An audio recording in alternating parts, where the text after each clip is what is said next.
Сәлеметсіздер ме? Қош келдіңіздер модный тренд каналыма. Бүгін мен сіздерге шапан туралы айтатын боламын. Жалпы шапан дәстүрлі киім екені бәрімізге мәлім.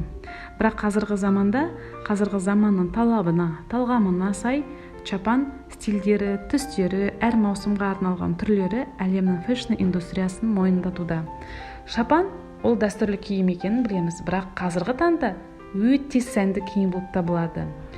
Шапан сізді ең қатты суықта жылытатын және ең ыстық күнде қорғайтын ерекше киім. Бұрын ол тек ерлер гардеробының бөлігі болып саналса, бірақ қазіргі әлемде әйелдер оны назарынан тыс қалдырған жоқ. Сырттай қарағанда бұл қарапайым, кесілген, жеңі тіке, түймесіз немесе бекіткішсіз халат сияқты болып көрінеді. Дегенмен кеуде аймағында шапан байлауға болатын екі лента болады.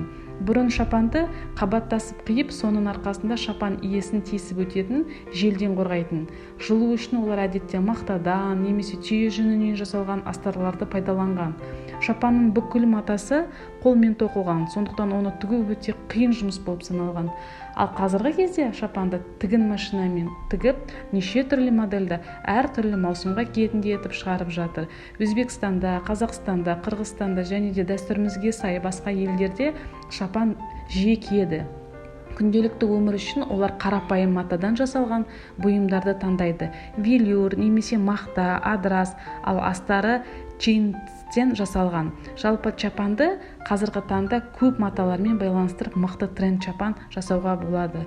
Бірақ мерекелік шапандар ерекше назар аударуға лайық. Олар ең әдемі жібек, адрастардан, велюрден, барқыттан немесе сәнді алу бахмалдан тігіледі. Астары да әдемі матадан, талғамен таңдалады. Шеттері қолдан тоқылған, өрілген жібек шоқтарымен безендірілген. Қолмен кестеленген алтын жіптермен безендірілген шапандар әсіресе сәнді болып саналады. Жалпы шапанды дәстүрлі түрде ең құрметті және құрметті қонақтарға арналған дәстүрлі сыйлық етіп береді.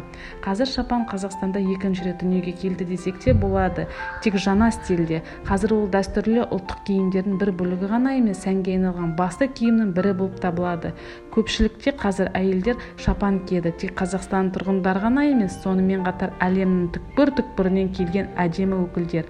Олар оны күнделікті стильде, күнделікті заттармен үйлестіре отырып, сырт киім ретінде киеді.